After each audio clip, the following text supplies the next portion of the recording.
It's World Cup season, and in case you've missed it, there's been lots of big news going on about all the activity around the world's most popular sport. That's football, if you live outside of America, and soccer, if you're an American like me. And can I take a moment to comment that St. Louis has a unique connection to soccer that really wasn't widely known, even here in town, until fairly recently? The St. Louis City SC team is still pretty new here in St. Louis, but soccer in St. Louis dates back to 1881, and the amateur league, established in 1891, was mostly associated with churches and parishes, which gave the sport a lot of local clout. In fact, the history of soccer in St. Louis is so storied that it has two golden ages of amateur leagues, a college dynasty at St. Louis University in the 60s, and then a 60s and 70s professional era where we had a local team in the North American Soccer League. And then after that, a popular indoor league in the decades that followed. The St. Louis City SC team began playing in 2023 as part of the Western Conference in Major League Soccer, and today you can see them play downtown at the brand new Energizer Park, just down the street from Busch Stadium where the Cardinals play, and around the corner from the Enterprise Center where the Blues play. And wait, hold on, did you catch that? All of our major professional sports teams in St. Louis play in a stadium with the name of a corporation attached to it.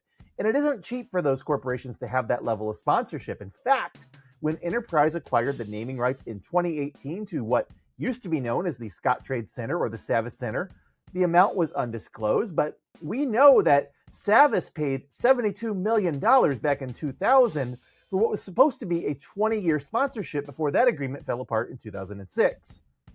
It might have been good for Savvis to not spend that much money because they very famously were plagued with scandals during the 2000s and ultimately saw several members of their C-suite resign. But it also begs the question of what they were hoping to realize with that sponsorship anyhow. Now, marketers know that name recognition is a big part of scaling a business, but the effectiveness of sponsorship is one of the hardest areas of promotional spending to measure. And it might be a big old waste of money if it's done incorrectly. So let's take a look at promotional sponsorships today and ask, are they really worth the investment? I'm Sean in St. Louis, and this is the Marketing Gateway.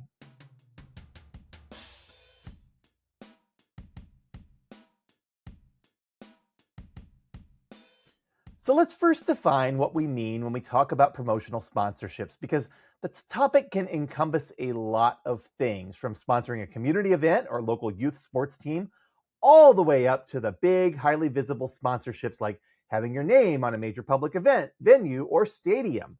There are also different incentives for participating in sponsorships. Sometimes it's a definite benefit, like a tax write-off or community partnership, and other times it's for a less tangible benefit as part of a broader awareness strategy. Now, tax write-offs are a pretty common reason for smaller brand sponsorships, and the IRS rules about these are pretty clear. You're allowed to deduct sponsorships so long as they're for name recognition only and not for specific product promotion or any sort of personal benefit or preferential treatment. You're not allowed to tout your sponsorship in any sort of systematic way, and not allowed to make claims that the sponsorship is a benefit to your customers. And some sponsorships are only partially deductible. So from a marketing point of view, sponsorships offered for tax purposes are pretty low-level efforts. Yes, they can help build some brand awareness and get your name out there, but your ability to use any sort of mechanism to track their effectiveness is highly limited by the fact that the IRS really doesn't want you using them in a manner that's very effective. And so another sort of sponsorship is the sort that does net you some sort of benefit and which you don't use as a tax write-off. The rules for these are a lot less stringent because they're generally governed by the FCC and the FTC rather than the IRS. The rules are generally that sponsorships need to be disclosed in an obvious manner and also provide truthful claims. Not really a problem for slapping your logo or brand name on a stadium or event flyer. Laws can vary from state to state, and government organizations like colleges, schools, public services, or parks and recreation departments, of course, will have stricter rules than private organizations. But generally speaking, promotional sponsorships tend not to be too problematic legally as long as both parties agree to the exchange. So, for example, many years ago, my firm did some research work for a not-for-profit organization in exchange for some promotional placement in front of their audience. We benefited from getting our name out there and associated with the work. And the not-for-profit benefited from getting a research project worth a lot more to them than the promotional placement that they gave us. And these sorts of partnerships are pretty common. It's not unusual to see events or charities give away perks, provide resources, or provide special services in exchange for sponsorship dollars. And it's also not uncommon to see community organizations partner with local businesses in a manner that builds exposure for those businesses in exchange for some sort of donation or service. I've participated in community events where businesses can get their logo on the banners and promotional materials for providing enough volunteers. And I also have friends whose much larger employers have received sports tickets or box seats as part of a broader exchange for sponsoring those teams. This is all pretty standard stuff. The fairly clear benefits from these sorts of promotional sponsorships are the ROI, and they don't require a lot of measurement to justify. You either benefit from the exchange or you don't. But this is very different from those sponsorships that result in brands getting touted as corporate sponsors, which get logos put on giant signs, and yes, which get things like stadiums named after corporations or brand names. These are generally set up for the purpose of making a brand more visible, familiar, and acceptable to the public, and it's no surprise that a lot of times the brand name is something very recognizable already. Well, everything except the Crypto.com arena in Los Angeles, which used to be called the Staples Center, but since that deal was valued at $700 million over 20 years, over 6 times the $116 million Staples had paid for its initial 20-year agreement, it's not hard to see why that name got slapped on that very prominent convention center. So, one of the problems in sponsorship is that it's difficult to measure the effectiveness of slapping your name on an event or stadium compared to many other forms of marketing. This is probably the chief criticism of sponsorships, and I'd argue it's up to the venues and event planners to provide data to respond to it. If they're not helping their sponsors to see data on how the sponsorship is beneficial beyond trotting out some stale old talking points and general statistics, they're not only failing to serve their sponsors as well as they could be, but also potentially leaving money on the table. Simply put, having solid, current, in-market data about the effectiveness of a sponsorship for current sponsors allows those offering sponsorships to target their sponsors more capably and to justify the spend. And it's not just me saying that. I came across many articles from consultants and academics in my research for this episode saying that the sponsorship industry often overlooks this important service. But it's also important to know what to measure. Awareness is not enough because big sponsorships often attract big, well-known brands. Anheuser-Busch doesn't need more people in and around St. Louis to know it exists. It's one of the most prominent beverage brands in the world. Nor does measuring intent to purchase or buying behavior help because there's no clear way to connect exposure to a sponsorship and purchasing a product associated with it. A soft standard could be measuring a baseline before the sponsorship and then looking for an increase in purchaser awareness after the sponsorship starts. But again, this is often nebulous, and any change could be due to other factors as well. It could also potentially be sustained without continued sponsorship. Maybe even more direct advertising could take its place. So let's forget about conventional measurements and instead think differently about what the goals of a sponsorship are. Generally, they involve 3 things. One is to elevate a brand by making it visible to ensure people stay aware of it. Number 2 is to establish an emotional connection to a popular organization or activity, such as a sports team, a concert festival, or a big attraction like a zoo. Number 3 is to create a sense of investment in the local community and alignment with the people and values there. Well, how do you measure that? I would suggest each of these goals requires a specific measure related to brand equity. The first would be a measure of comparable quality. Does the brand stand out as a top-tier choice among its direct competitors and other local brands? You might also include a measure of reputation or favorability here for comparison. The second would be a measure of affect, also known as likability.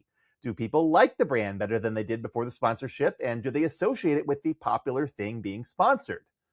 The third would be a measure of personal connection, which might be a composite score from a battery of questions about how well a brand connects to an individual and how well it represents them. Beyond measurement, sponsorships really do need to be carefully thought out and carefully matched. If you're going to support a local music festival, for example, your brand really needs to have some connection to the audience that you're attempting to reach. And it's important to have a complimentary campaign or some sort of promotion in place to capitalize on the sponsorship so that when you're interacting with customers, they see the connection between your brand and that music festival. Likewise, if you're going to sponsor a sports team or arena, just slapping your logo on a sign isn't as beneficial as building the connection between your sponsorship and those sports fans during the appropriate season. Taking the time to build inroads to offer your products or services to those sports fans directly can be costly and time-consuming, but leveraging your partnership with a sports brand to promote a greater sense of community connection, participation in sports fandom, and general support for your local team can go a long way towards building an authentic sense that yours is a brand to be taken seriously. But let's also be honest about one important point. Sponsorships are not a customer acquisition strategy. When I see local institutions like credit unions or investment services or home maintenance businesses or healthcare organizations or colleges sponsoring sports teams like the Cardinals or the Blues or the St. Louis City SC, I generally don't feel motivated to go and learn more about them. And chances are pretty good I, as an individual, will probably never be a customer. But if I, as an individual, am searching for those types of services and I happen to come across one that I recognize because I saw them sponsoring a local sporting event I attended, those three elements I mentioned earlier are likely to have a shaping effect on my current interaction with the brand. In a very competitive space like financial services, higher ed, or healthcare, that positive association could potentially cause me to feel that the brand is more credible and worthy of consideration. And that's not nothing. It's one of the reasons that sponsorships do work, especially when they're part of a broader marketing strategy that includes other channels like mailers, out of home, traditional broadcast media, and of course, digital. So, as with many other things in marketing, understanding how sponsorships can enhance your brand is only part of the battle.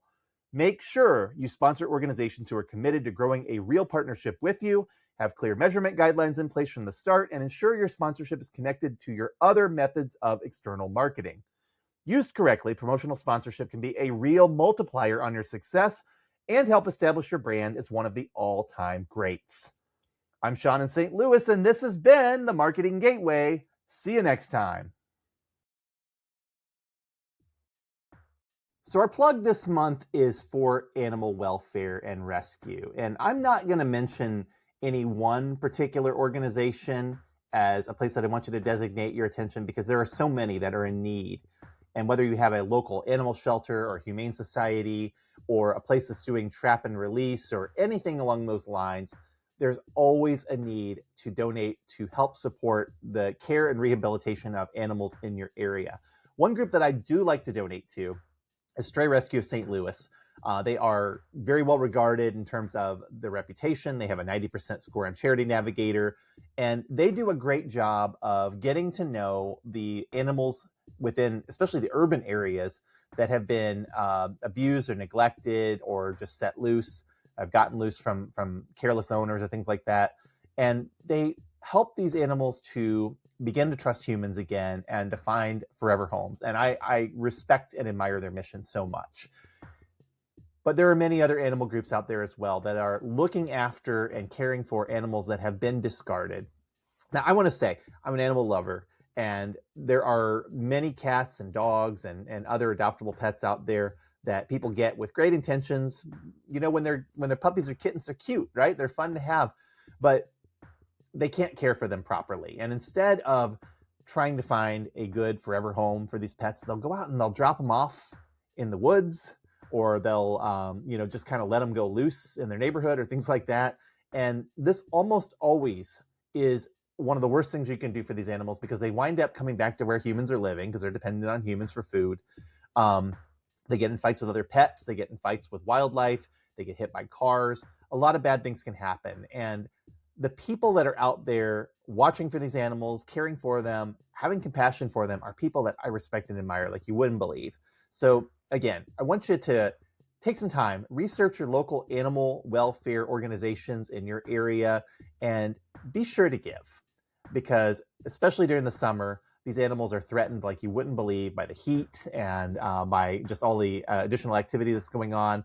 And so anything you can do to help will make sure that these animals get another chance at a great life.